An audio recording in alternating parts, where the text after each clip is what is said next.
ओम नमः शिवाय। बोलो शंकर भगवान की जय। नमस्कार दोस्तों, स्वागत है आपका मेरे YouTube चैनल आर के भक्ति में। दोस्तों, मैं आज आपको वैशाख मास के दूसरे सोमवार की व्रत कथा सुनाऊंगा। कृपया उसे ध्यानपूर्वक सुने। जो भक्त हमारे चैनल पर नए आए हैं, जो हमारे वीडियो को नए देख रहे हैं, वो हमारी वीडियो को लाइक करें, चैनल को सब्सक्राइब करें और कमेंट में ओम नमः शिवाय लिखना न भूलें। बोलो शंकर भगवान की जय। वैशाख मास में शिव जी की पूजा का विशेष महत्व बताया गया है। शिव के भक्त शिव की कृपा पाने के लिए वैशाख सोमवार के व्रत करते हैं, लेकिन वैशाख सोमवार व्रत बिना इस कथा को सुने अधूरा माना जाता है। आज वैशाख का दूसरा सोमवार है। भगवान शिव की विशेष कृपा पाने के लिए वैशाख सोमवार व्रत का काफी महत्व बताया जाता है। इस व्रत में शिवलिंग का जलाभिषेक जरूर करना चाहिए। साथ ही व्रती को शिव की विधि विधान पूजा करके व्रत की पावन कथा भी जरूर सुननी चाहिए। वैशाख सोमवार की कथा कुछ इस प्रकार है। एक समय की बात है, किसी नगर में एक साहूकार रहता था। उसके घर में धन की कोई कमी नहीं थी, लेकिन उसके कोई संतान नहीं थी। इस कारण वह बहुत दुखी था। पुत्र प्राप्ति के लिए वह प्रत्येक सोमवार व्रत रखता था और पूरी श्रद्धा के साथ शिव मंदिर जाकर भगवान शिव और पार्वती जी की पूजा करता था। उसकी भक्ति देखकर एक दिन मां पार्वती प्रसन्न हो गई और भगवान शिव से उस साहूकार की मनोकामना पूर्ण करने का आग्रह किया। पार्वती जी की इच्छा सुनकर भगवान शिव ने कहा कि हे पार्वती, इस संसार में हर प्राणी को उसके कर्मों का फल मिलता है और जो इसके भाग्य में जो हो उसे भोगना ही पड़ता है।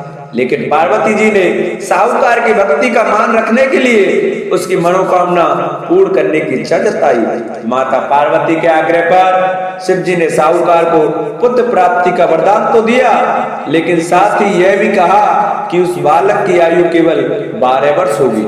माता पार्वती और भगवान शिव की बातचीत को साहूकार सुन रहा था। उसे ना तो इस बात की खुशी थी और ना ही दुख। वह पहले की भांति शिव जी की पूजा करता रहा। कुछ समय के बाद साहूकार के घर एक पुत्र का जन्म हुआ। जब वह बालक 11 वर्ष का हुआ तो उसे पढ़ने के लिए काशी भेज दिया गया। साहूकार ने पुत्र के मामा को बुलाकर उसे बहुत सारा धन दिया और कहा कि तुम इस बालक को काशी विद्या प्राप्ति के लिए ले जाओ और मार्ग में यज्ञ कराना। जहां भी यज्ञ कराओ वहां ब्राह्मणों को भोजन कराते और दक्षिणा देते हुए जाना। दोनों मामा भांजे इसी तरह यज्ञ कराते और ब्राह्मणों को दान दक्षिणा देते काशी की ओर चल पड़े।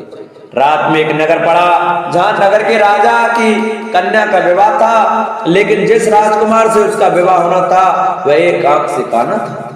राजकुमार के पिता ने अपने पुत्र के काना होने की बात को छुपाने के लिए एक चाल सोची। साहूकार के पुत्र को देखकर उसके मन में एक विचार आया।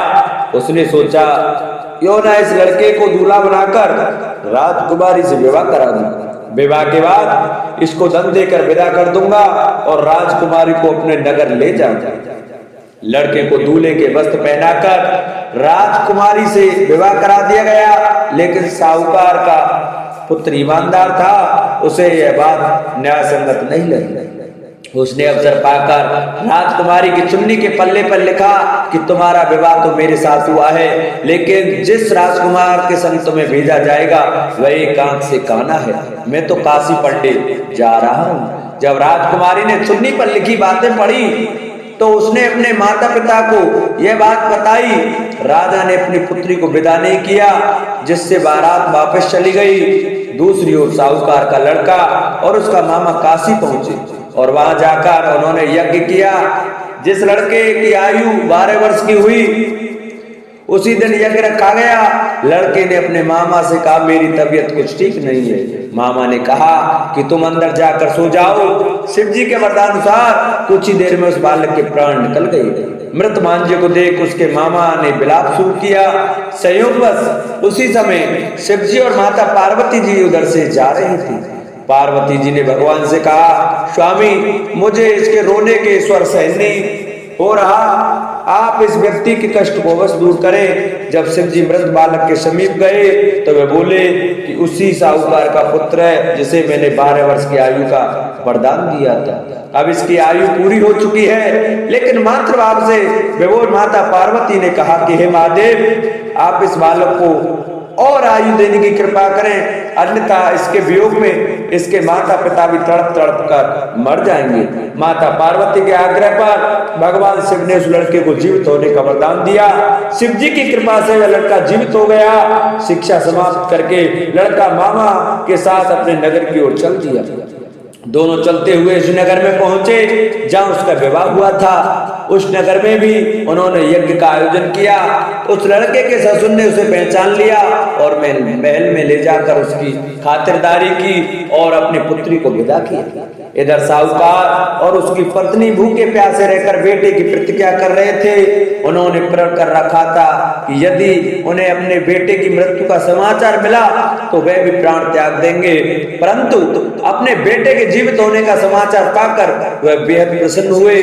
उसी रात भगवान शिव ने व्यापारी के स्वप्न में आकर कहा हे श्रेष्ठी मैंने तेरे सोमवार के व्रत करने और व्रत कथा सुनने से प्रसन्न होकर तेरे पुत्र को लंबी आयु प्रदान की है। इसी प्रकार जो कोई सोमवार व्रत करता है या कथा सुनता है उसके सभी दुख दूर होते हैं और समस्त मनोकामनाएं पूर्ण होती हैं।